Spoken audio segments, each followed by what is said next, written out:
Hey everyone, welcome back to NextGen Tutorials. In today's video, I'll show you how to easily convert Excel files into PDFs. Before we dive in, make sure to hit that subscribe button so you don't miss out on more quick and helpful tech tips. To get started, search iLovePDF.com in your browser.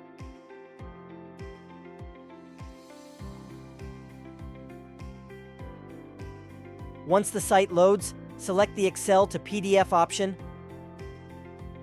Upload your Excel file.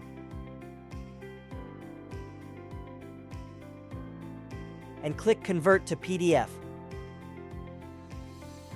After a few moments, your PDF will be ready to download.